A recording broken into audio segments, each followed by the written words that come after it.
जो कल हम लोग बता दिए थे फैमिली ऑफ साल्ट्स है ना, फैमिली ऑफ साल्ट का परिवार। अगर वो क्लोराइड साल्ट प्राप्त करना हो तो HCl एसिड से आप अलग अलग बेस को रिएक्शन करवाएंगे। अगर सल्फेट साल्ट प्राप्त करना हो तो अलग अलग बेस को H2SO4 से रिएक्शन करवाएंगे। अगर नाइट्रेट साल्ट प्राप्त करना हो तो अलग अलग बेस से हम HNO3 का रिएक्शन करवाएंगे।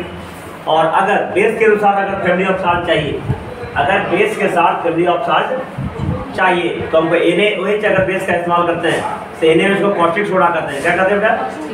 तो caustic soda chemical name, common name है कॉस्टिक सोडा, और केमिकल नेम है सोडियम हाइड्रोक्साइड। Na मतलब सोडियम, OH मतलब हाइड्रोक्साइड। जहाँ भी OH रहेगा तो हाइड्रोक्साइड, तो Na मतलब सोडियम, तो क्या हो जाएगा सोडियम। तो सोडियम हाइड्रोक्साइड का बेस का इस्तेमाल करेंगे तो सोडियम साल्ट बनेगा। कौन सा साल्ट बनेगा? अगर KOH पोटेशियम हाइड्रोक्साइड का इस्तेमाल करेंगे तो पोटेशियम सल्फेट का साल्ट बनेगा। ठीक है। MgOH2 बेस का इस्तेमाल करेंगे तो मैग्नीशियम साल्ट का फॉर्मेशन होगा। NH4OH अमोनियम हाइड्रोक्साइड अगर बेस इस्तेमाल करेंगे तो अमोनियम साल्ट हमको प्राप्त होगा। तो ये बेस के अनुसार फैमिली ऑफ साल्ट्स होगा। आप तुमको ये भी बता दिए थे पीएच सॉल्यूशन, पीएच मैंने पावर ऑफ हाइड्रोजन बताया था तुमको कि अलग अलग साल्ट का क्या क्या पीएच वैल्यू होगा। तो साल्ट का जनरली फॉर्मेशन न्यूट्रलाइजेशन रिएक्शन के कारण होता है, द्वारा होता है। न्यूट्रलाइजेशन रिएक्शन औदासनीकरण क्रिया, जब एसिड और बेस के साथ में रिएक्शन करवाएंगे, रिएक्शन होगा तो साल्ट का फॉर्मेशन होगा। तो जो आप देखो ध्यान देना, जब स्ट्रॉन्ग एसिड, स्ट्रॉन्ग जो HCl है, H2SO4 है, HNO3 है, और स्ट्रॉन्ग बेस जैसे NaOH, sodium hydroxide, MgOH2, KOH, ये सब स्ट्रॉन्ग बेस है। तो strong acid plus strong base, तब जो साल्ट बनेगा, तब जो साल्ट उसका pH वैल्यू 7 होगा। क्या होगा? तो दिखा समझ में। अब देखो एसिड का pH वैल्यू क्या हो, 7 से कम होता है। एसिड का pH वैल्यू 7 से, न्यूट्रल सॉल्यूशन का pH वैल्यू 7, और बेस का pH वैल्यू 7 से ज़्यादा, 14 से कम है ना। तो इसी के अनुसार से एसिड 7 से कम होता है। तो जब स्ट्रॉन्ग एसिड, स्ट्रॉन्ग और वीक बेस लेंगे तब जो है एसिड का प्रॉपर्टी शो करेगा, ज़्यादा डोमिनेट करेगा ना। और एसिड स्ट्रॉन्ग है तो प्रॉपर्टी में ज़्यादा किसका डोमिनेंस रहेगा? एसिड का। तो एसिड का pH वैल्यू 7 से क्या होता है, तो उसके द्वारा जो साल्ट बनेगा उसका भी pH वैल्यू 7 से क्या होगा, कम होगा। जब वीक एसिड लेंगे और बेस स्ट्रॉन्ग लेंगे उसका pH वैल्यू 7 से ज़्यादा होगा। लेकिन अगर दोनों वीक लेंगे, वीक एसिड भी रहेगा, वीक बेस भी रहेगा, तो pH वैल्यू 7 के नियरली रहेगा, आसपास रहेगा। यहाँ तक बताए थे। अब कुछ कॉमन साल्ट जिसके हमारी जिंदगी में उपयोग होता है, इसके बारे में जान लो, है ना, जिसका हमारी जिंदगी में बहुत बड़ा महत्व है, बहुत ज़्यादा जरूरी है। तो कौन कौन सा साल्ट है जिसका इस्तेमाल बहुत बेसब्री से, बहुत जानने से करते हैं, उसके क्या क्या खासियत है, कैसे बनेगा, इसके बारे में चर्चा करते हैं। तो सबसे पहला नंबर पता है कॉमन साल्ट। कॉमन साल्ट का फॉर्मूला क्या होता है? NaCl। क्या फॉर्मूला होगा? NaCl। कॉमन साल्ट जिसको हम लोग टेबल साल्ट के नाम से भी जानते हैं, है ना, सभी कह ना NaCl। NaCl बेटा इसे कहेंगे कॉमन साल्ट। ठीक है। अब देखो इसका केमिकल नेम क्या होगा बेटा, है ना, Na मतलब सोडियम, केमिकल नेम होगा सोडियम क्लोराइड। ठीक है। और ये हमारे भोजन का एक मुख्य इंग्रेडिएंट्स है। अगर किसी खाना में नमक ना पड़ा, यही नमक इसको खाने में इस्तेमाल किया जाता है, ये नहीं पड़ा तो जो खाना है बहुत ही खराब लगेगा। तो ये खाने का एक मुख्य इंग्रेडिएंट्स है। साबुन बनाने में इसका इस्तेमाल होता है, जिसके बारे में पढ़ेंगे। जो केमिकली कॉमन सेट, इसका नाम केमिकल है, हाँ, साबुन बनाने में कॉमन साल्ट का इस्तेमाल किया जाता है। जो कुल्फी खाते हो उसमें भी नमक का इस्तेमाल होता है। इसे कॉमन साल्ट या टेबल साल्ट के नाम से जानते हैं, टेबल साल्ट के नाम से भी जानते हैं। केमिकली इसका नेम क्या है? Sodium chloride. और ये एक हमारे लिए इंपॉर्टेंट फूड मटेरियल है, इंपॉर्टेंट। और खाने का मटेरियल के अलावा मौजूद है, साबुन बनाने में इसका इस्तेमाल किया जाता है, ये द्वारा आइसक्रीम बनाने में इसका इस्तेमाल किया जाता है। जिसको ये फ्रीजिंग मिक्सचर होता है, तो क्या कहते हैं? फ्रीजिंग मिक्सचर, ताकि बर्फ को गलने नहीं देता है लंबा देर तक, और दिन भर रह जाता है ऊपर, और ताकि वो ठंडा रख पाता है पूरे उसके अंदर जो क्रीम है, तभी ना, अगर गल जाएगा तो ठंडा नहीं कर पाएगा ना। इसलिए स्प्रीडिंग मिक्सचर बनाने में काम किया जाता है। और भी इसमें हम लोग जो खाते हैं इसमें आयोडीन मिलाया जाता है, जिससे हम लोग वाइटन रूट को कंट्रोल करने का काम भी करते हैं। जैसे साल्ट को आयोडाइज साल्ट बनाता है खाने बनाने का कार्य। अब ये कहाँ से मिलेगा? ऑकरेंस। ऑकरेंस माने ये जो कॉमन साल्ट है प्राप्त कहाँ से होगा? तो प्राप्त करने का दो तरीका है। एक तो समुद्री पानी से, समुद्र या समुद्र एक खारे पानी का झील होता है ना, साल्टी लेक। साल्टी लेक में झील जो खारा पानी का झील है ना, जैसे कि सांबर झील है तुम्हारा राजस्थान में, खारे पानी का झील है। और बहुत सारे जो सागर होते हैं, महासागर होते हैं, वो सब उसका पानी खारा होता है। खारा क्यों होता है? ताकि उसमें कॉमन साल्ट की मौजूदगी रहती है ना। ये कॉमन साल्ट मौजूद होने का उसका पानी क्या होता है? खारा होता है समुद्र का पानी। तो उससे समुद्र का पानी क्या करते हैं, जहाँ भी समुद्र है ना, समुद्र के जहाँ एरिया है वहाँ पे क्या होता है? बहुत सारा गड्ढा खोद दिया जाता है। क्या कहता है? गड्ढा खोद दिया जाता है। गड्ढा खोदने से क्या होगा पता है? जब लहर आता है, टाइड्स आता है या समुद्र का लहर होता है, तो पानी आता है इधर, तो नमक क्या होता है? पानी गड्ढा में जाएगा, तो पानी तो इवोपरेट हो जाएगा, लेकिन गड्ढा में नमक, इस तरीका से नमक जो है समुद्र से क्या करते हैं प्राप्त। तो नमक प्राप्त करने का तरीका पहला उसे, दूसरा साल्टी लेक, साल्टी, और तीसरा एक पहाड़ भी होता है बेटा, नमक का पहाड़, जो सिंध है ना, सिंधा नमक का पहाड़ पाकिस्तान में है और इंडिया में था। 1947 के बाद पाकिस्तान में चला गया है ना, तो वो जगह अपनी जगह से नहीं मिला और इंडिया का बंटवारा हो गया। बंटवारा हो गया, कितना पार्ट इंडिया, इतना पार्ट पाकिस्तान। ऐसा नहीं कि नमक उठ के चला गया था पाकिस्तान से, ऐसा नहीं होता है, इंडिया का बंटवारा हो गया है ना। जैसे तुमको पता है ना 2000 के पहले, 2000 ईस्वी है ना, अभी 2000 ईस्वी कौन था? 2025।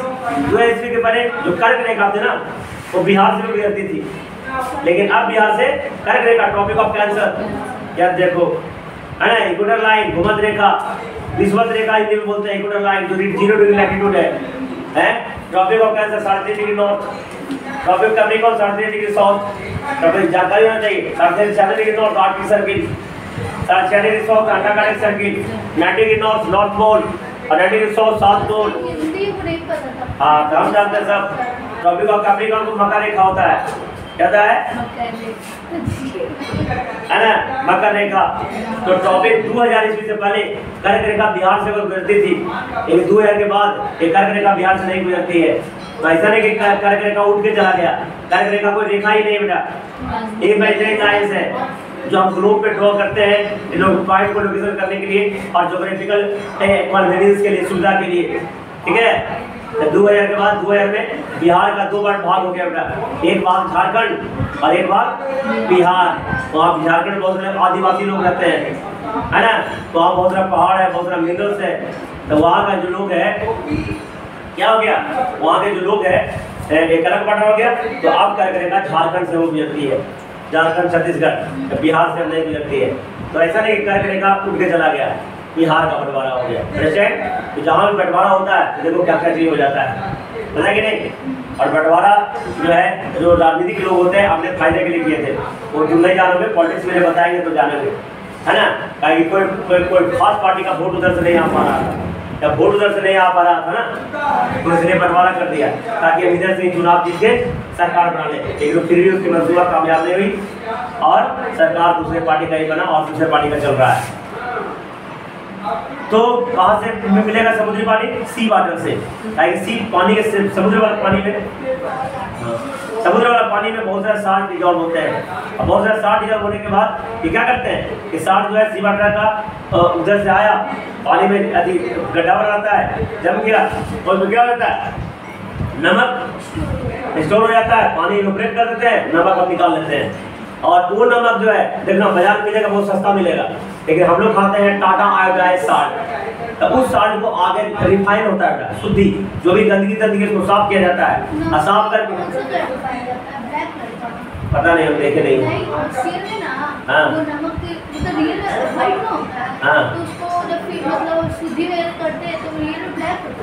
पता नहीं, देखे नहीं हम, है ना। तो उस नमक को रिफाइनरी में साफ किया जाता है, और साफ करने के बाद उसमें आयोडीन भी मिलाया जाता है, और तब जाकर आयोडाइज साल्ट बनता है।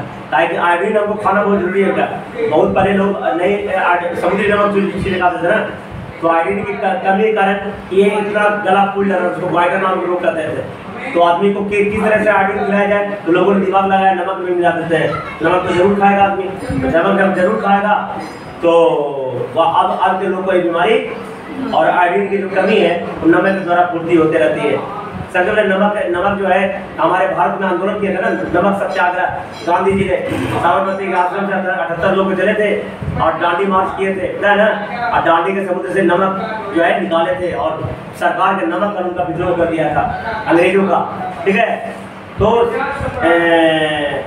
इस तरीका से नमक जो है क्या करते हैं, निकालते हैं समुद्र वाले पानी से। और नमक जो सत्याग्रह है गांधी जी का, हमारे देश को आज़ाद कराने में बहुत महत्वपूर्ण भूमिका अदा किया था, हमारा देश स्वतंत्र हुआ था। जरा रॉक साल्ट बेटा मैं बोल रहा चट्टानी होता नमक का, सिंधा नमक का पहाड़ पाकिस्तान में है।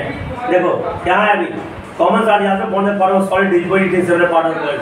दुनिया के बहुत सारी जगह में एक सॉलिड ठोस के रूप में जम गया है, जम के पहाड़ बन गया है, इससे भी नमक बनाते हैं। जैसे कहाँ है, हिमाचल प्रदेश में बेटा मंडी में है। क्या है, मंडी में एक नमक का पहाड़ है खेबरा, जो पंजाब इंडिया में भी है, पंजाब पाकिस्तान में भी है। इंडिया वाला पंजाबी पंजाब कहलाता है, पाकिस्तान वाला पंजाबी पंजाबी कहलाता है, दोनों पंजाब का 2 टुकड़ा हो गया था, ठीक है। पाकिस्तानी पंजाब में खेबरा जगह है, वहाँ भी एक नमक का पहाड़ है ना।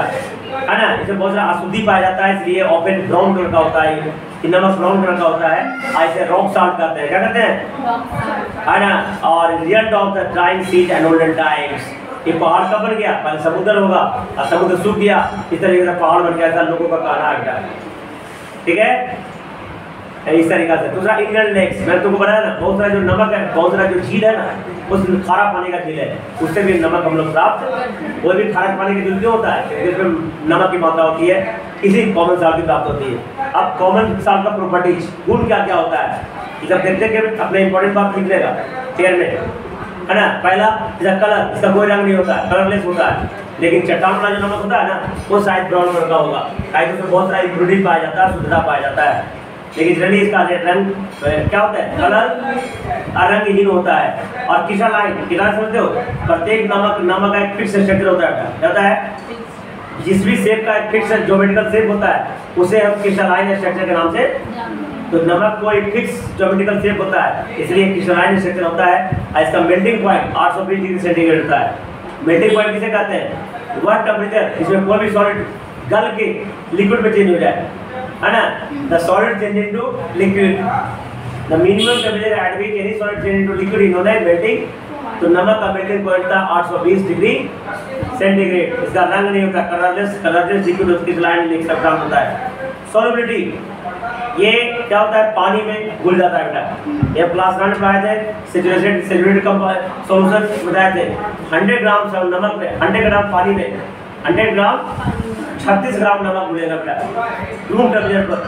तभी बढ़ाएंगे तो 38 ग्राम घुलेगा, लेकिन 36 ग्राम घुलेगा रूम टेम्परेचर पर।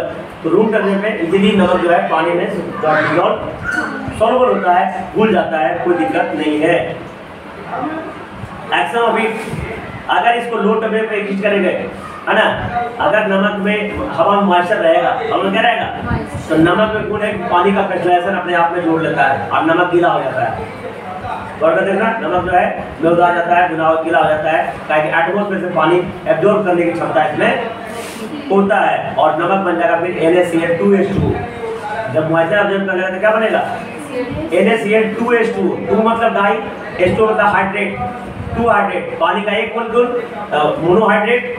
अगर किसी सब्सटेंस में पानी का एक वाटर ऑफ क्रिस्टलाइजेशन लगा हुआ है तो मोनोहाइड्रेट, 2 वाटर का मोलिक्यूल लगा हुआ है डाइहाइड्रेट, 3 मोलिक्यूल का वाटर लगा हुआ है डाइहाइड्रेट, ट्राइहाइड्रेट, ज्यादा जाएगा तो पॉलीहाइड्रेट। जैसे नाम सुना फिटकिरी, फिटकिरी का कोई दाढ़ी होता है ना, जैसे हम लोग का है, तुम लोग का नहीं है, हम लोग का है। तो दाढ़ी बनाता है तो काटे में बनता है ना, तो चमड़ा है ना, तो बहुत सारा कट भी छिल जाता है। तो कट छिलेगा तो ऑक्सीजन से या एयर से रिएक्शन करके हमको दर्द करेगा, इन्फेक्शन हो सकता है, उसके द्वारा कीड़ा हमारे शरीर में घुस सकता है। इसलिए क्या करते हैं, उसको न्यूट्रल बनाने के लिए हम लोग फिटकिरी रगड़ देते हैं। तो फिटकिरी रगड़ने से उसको जला भी देता है और एटमॉस्फेयर में रिएक्शन होने, इन्फेक्शन होने।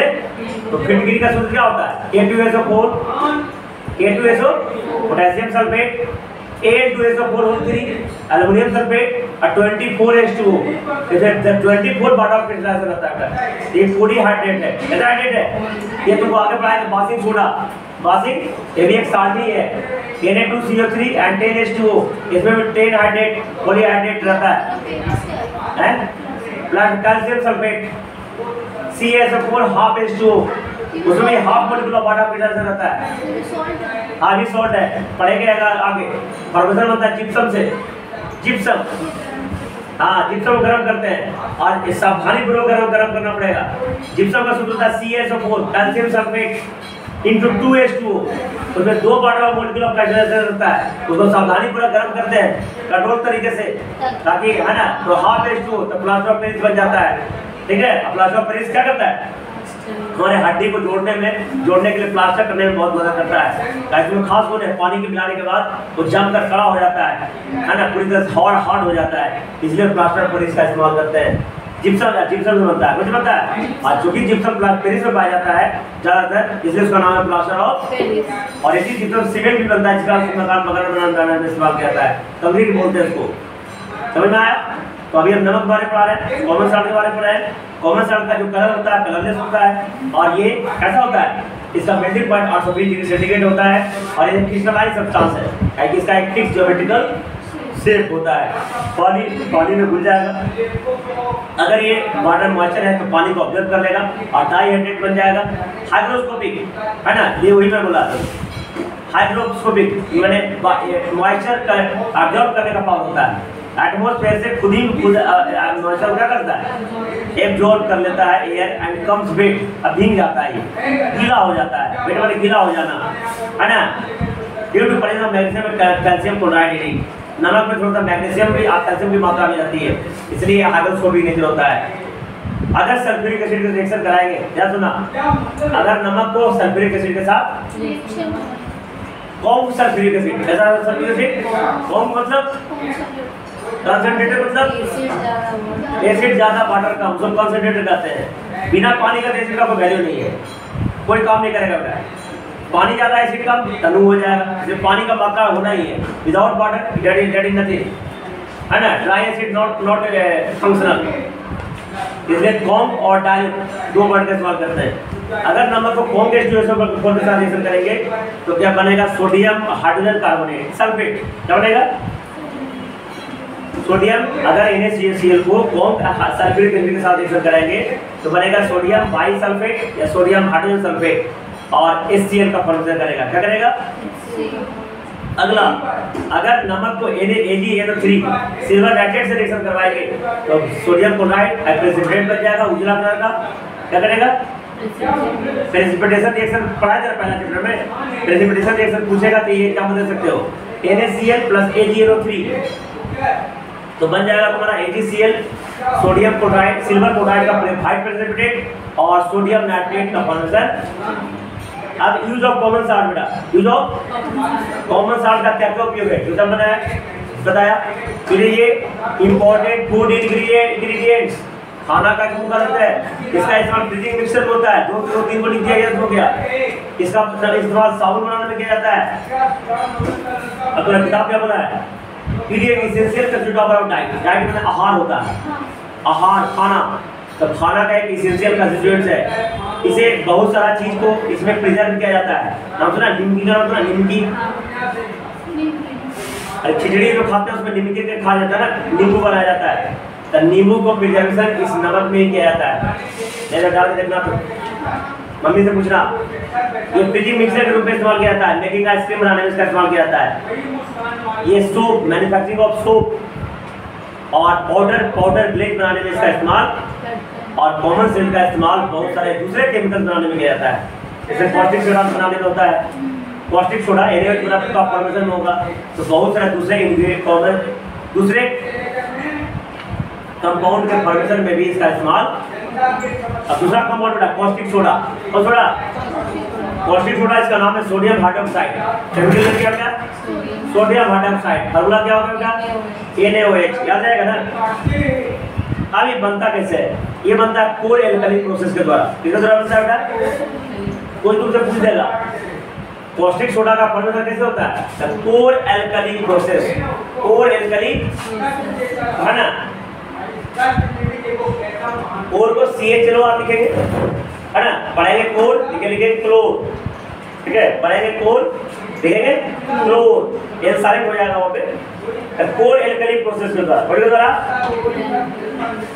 तुम्हारा कॉस्टिक सोडा, दूसरा चीज क्या है? कॉस्टिक सोडा, इसका केमिकल नेम क्या?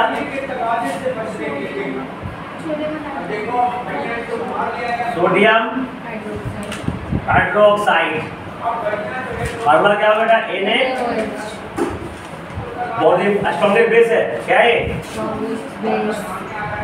स्ट्रॉन्गेस्ट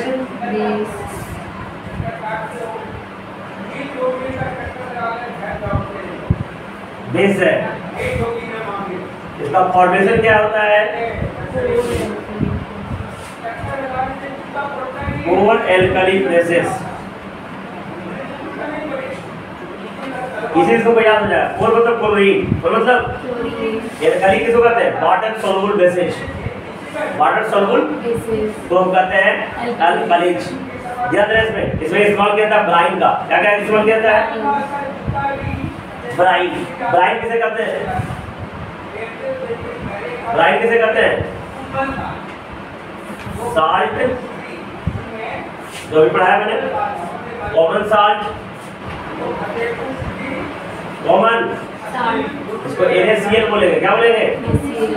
प्लस वाटर H2, इसे क्या कहेंगे? ब्राइन। इसके मिक्सर को ब्राइन कहते हैं।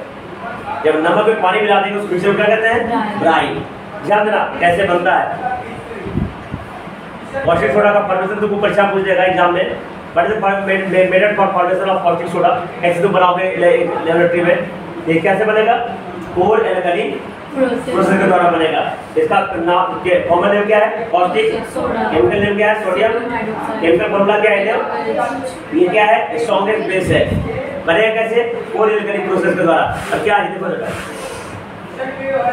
सोडियम हाइड्रोक्साइड में electrolysis of aqueous solution, electrolysis किया जाता है। इलेक्ट्रोलाइसिस, इलेक्ट्रोलाइसिस कौन सा प्रोसेस है? इलेक्ट्रिसिटी के द्वारा, इलेक्ट्रिसिटी के द्वारा हम उसके कंपोनेंट को अलग करते हैं।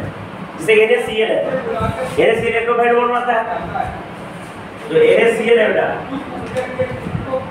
ये प्लस और, तो किसी बर्तन में वाटर और ब्राइन है, बट ब्राइन किसे कहते हैं? Common salt of water. तो एक इलेक्ट्रोलाइट का काम करता है, तो लिक्विड जो डालते हुए हैं aqueous solution of water and साथ है ना, इसे ये एक इलेक्ट्रोलाइट होता है, क्या होता है? इस पानी में दोनों तरह का आयन मौजूद है, Na प्लस आयन मौजूद है, Cl, तो वैसा सॉल्यूशन में दोनों तरह का आयन मौजूद हो, है ना, उसे हम इलेक्ट्रोलाइट कहते हैं। विद्युत अपघट्ट हिंदी में कहा जाता है। इसका एक कंटेनर लेते हैं, ये कंटेनर का एक ये जो कंटेनर है, बर्तन है, इसका नाम है कैस्टनर केल्लर सेल। क्या नाम है? कैस्टनर केल्लर, बुक में लिखा हुआ है कैस्टनर एंड केल्लर सेल। इसमें क्या लेते हैं? ब्राइन को लेते हैं, क्या लेते हैं? ब्राइन को लेते हैं। ब्राइन लेने के बाद इसमें दो डॉट रहता है, एक प्लस और दूसरा प्लस को क्या से जोड़ते हैं? बैटरी के प्लस से जोड़ते हैं, और माइनस क्या जोड़ते हैं? बैटरी के माइनस जोड़ते हैं। प्लस वाला क्या हो गया? एनोड हो गया, माइनस वाला क्या हो गया? कैथोड हो गया। कैथोड कैसे चार्ज होता है? माइनस। ये जमा कौन होगा? प्लस वाला। अनलाइन पे क्या होगा? तो कैथोड पे क्या जमा होगा? Na प्लस, एनोड प्लस ऊपर Cl माइनस जमा हो जाएगा। समझा? तो पूरे एल्कली प्रोसेस में एक विशेष प्रकार का सेल लेते हैं, बर्तन लेते हैं, apparatus लेते हैं। उस apparatus का क्या नाम है? कैस्टनर केल्लर सेल। और उस कैस्टनर केल्लर सेल में क्या दिया जाता है? ब्राइन को दिया जाता है। ब्राइन मतलब aqueous solution of salt, common salt plus. उसके बाद क्या कौन सा प्रक्रिया कराते हैं? इलेक्ट्रो विद्युत विच्छेदन, इलेक्ट्रोलाइसिस करने के लिए बैटरी से डीसी करंट और डीसी करंट इसमें दिया जाता है। इसके बाद क्या करेंगे हम? सोडियम और क्लोरीन को अलग अलग समझ में। हाँ तो पढ़ो इसमें। तो sodium electrolysis of aqueous solution of sodium chloride and water that is brine. Brine को हम क्या करेंगे? इलेक्ट्रोलाइसिस करेंगे, तो उसको Na चल जाएगा, कैथोड पे जमा हो जाएगा, और Cl हमको एनोड पे जमा हो जाएगा। है ना। और ये जो मेथड है इसे कहते हैं कोर एल्कली प्रोसेस, है ना। अब क्या करेंगे, इस बर्तन का नाम है, अब देखो ये हो गया अपना Na वाटर में Na अलग हो गया जी, Na प्लस और Cl Na किस पे जमा होगा, लिखेंगे एट कैथोड पर, Cl किस पे जमा होगा, एट एनोड पर। इसके बाद क्या करता है, ध्यान देना, ये तो NaCl आयनाइज हुआ, आयनाइज हुआ ना, इसके बाद वाटर भी आयनाइज हो जाएगा, वाटर में देखो H2O तो H प्लस है और वो माइनस है, तो ये आयनाइज कैसे होता है, ये आयन होता है H प्लस में और OH माइनस में, समझा। जो सोडियम था, नमक था, Na प्लस Cl आयनाइज हो गया, और ये कुछ आयनाइज हुआ H प्लस में माइनस में, ध्यान देना इसमें प्लस किसको अटैक करेगा, माइनस को, तो ये NaOH का फॉर्मेशन हो जाएगा और ये HCl का फॉर्मेशन हो जाएगा, एसिड बन जाएगा। तो देखो समझ में, तो इस प्रोसेस को कहेंगे कोर एल्कली प्रोसेस। तो देखो समझ में, फिर से मैं रिपीट करता हूँ, कोर एल्कली प्रोसेस परीक्षा में वो आ जाएगा। कोर एल्कली प्रोसेस में क्या करते हैं, एक विशेष प्रकार का apparatus, बर्तन, कंटेनर लेते हैं, उस कंटेनर का क्या नाम है, कैस्टनर केलर सेल। उसमें क्या होता है, एक दो रड लगा रहता है, इसमें प्लस बैटरी के प्लस से जोड़ देते हैं, उसको क्या कहेंगे, एनोड, माइनस जोड़ देते हैं, उसका कहेंगे कैथोड, जोड़ दिए। और उस जो बर्तन है उसमें क्या करते हैं, ब्राइन लेते हैं, क्या लेते हैं, ब्राइन। ब्राइन किसे कहते हैं, aqua solution of common salt and water. अब जैसे इलेक्ट्रिसिटी प्रोवाइड करते हैं तो Na जो Cl था नमक वो टूट जाता है, Na प्लस में टूट जाता है, ये कहाँ जमा हो जाएगा, कैथोड पे जमा हो जाएगा, Cl माइनस जमा टूट जाता है, वो एनोड पे जमा हो जाएगा। और वाटर भी फुल्ली आयनाइज हो जाता है, वाटर आयनाइज होता है H प्लस में और H माइनस में। अब दोनों जो अलग टूटा तो प्लस का रिएक्शन कौन करेगा, माइनस के साथ जाएगा, तो NaOH का फॉर्मेशन हो जाता है, ठीक है। सिर्फ कैथोड पर H तो ए हो गया, एनोड पर Cl2 हो गया, और NaOH जो है तो फाइनली क्या बचता है, कैथोड पे बच जाता है H2, ये प्लस आएगा ना, ये कैथोड पे आ जाएगा, प्लस कौन कैटर करेगा, माइनस वाला, तो कैथोड पे H प्लस आ जाएगा और Cl माइनस बटे पे रह जाएगा, एनोड पे रह जाएगा। और जो बर्तन है बर्तन, इस बर्तन सॉल्यूशन में NaOH का फॉर्मेशन नीचे बॉटम में हो जाएगा, एलिमेंट निकाल देंगे, बन गया कॉस्टिक सोडा। तो देखो सर में NaOH left in the solution combine with each other, है ना। हाइड्रोजन जो है पॉजिटिव आयन है, जाके जमा हो जाता है पर कैथोड पर, और Cl माइनस आयन है पॉजिटिव जमा हो जाएगा एनोड पर। और जो सॉल्यूशन था, है ना, उसमें क्या बच जाता है, Na प्लस बच जाता है और OH माइनस बच जाता है, और Na प्लस का हमेशा माइनस से रिएक्शन करेगा, अनलाइक रिएक्शन होता है, तो NaOH का फॉर्मेशन करके कंपाउंड का फॉर्मेशन कर लेता है, और इस तरीका से हम कॉस्टिक सोडा प्राप्त कर लेते हैं, समझ रहे हैं। तब ध्यान से सुना बेटा, ये जो कोर एल्कली प्रोसेस है, इसके दौरान हमको 3 इंपॉर्टेंट कंपोनेंट मिला। कोर एल्कली प्रोसेस में हमको 3 इंपॉर्टेंट चीज का प्राप्त होता है। पहला कॉस्टिक सोडा मिल गया, दूसरा हाइड्रोजन मिल गया, और तीसरा क्लोरीन मिल गया। 3 इंपॉर्टेंट सब्सटेंस हमको प्राप्त हुआ कोर एल्कली प्रोसेस के दौरान।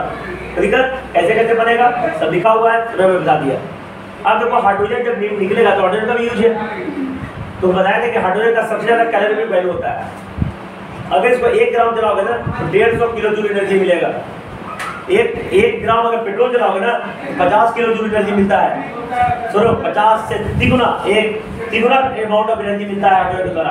तो हाइड्रोजन एक बहुत बड़ा गुड फ्यूल है, जिसमें रॉकेट का इस्तेमाल, है ना, रॉकेट में इसी फ्यूल का इस्तेमाल किया जाता है। ठीक है, तो हाइड्रोजन का क्या उपयोग है, हाइड्रोजन जो है प्राप्त होता है इसमें इस हाइड्रोजन को इस्तेमाल नाइट्रोजन के साथ मिक्स करके अमोनिया बनाया जाता है। क्या बनाया जाता है, जैसे N2 नाइट्रोजन हो गया और प्लस H2 हाइड्रोजन हो गया, दोनों मिलकर NH3 बन जाता है। क्या बन जाता है, तो हाइड्रोजन जो प्राप्त होता है उसका इस्तेमाल अमोनिया बनाने में, ये अमोनिया है। NH3 क्या हो गया, अमोनिया को कुछ सूत्र बोलते हैं क्या हो जाएगा, NH3। तो जो हाइड्रोजन जो प्राप्त हुआ, फिर मैं बता रहा हूँ, कोर एल्कली प्रोसेस के द्वारा 3 इंपॉर्टेंट कंपोनेंट हमको मिला। कौन सा मिला, हाइड्रोजन, क्लोरीन और NaOH सोडियम हाइड्रोक्साइड। तो हाइड्रोजन का उपयोग, पहला उपयोग अमोनिया बनाने में किया जाता है, दूसरा, अमोनिया का इस्तेमाल फिर बाद में उर्वरक बनाने में, फर्टिलाइजर बनाने में किया जाता है। इसी अमोनिया से बहुत सारे हमारे जरूरी उर्वरक फर्टिलाइजर बनाने का काम किया जाता है। अमोनियम सल्फेट, अमोनियम नाइट्रेट ऐसा टाइप का फर्टिलाइजर बनाने में किया जाता है। दूसरा आगे अगले क्लास में करेंगे।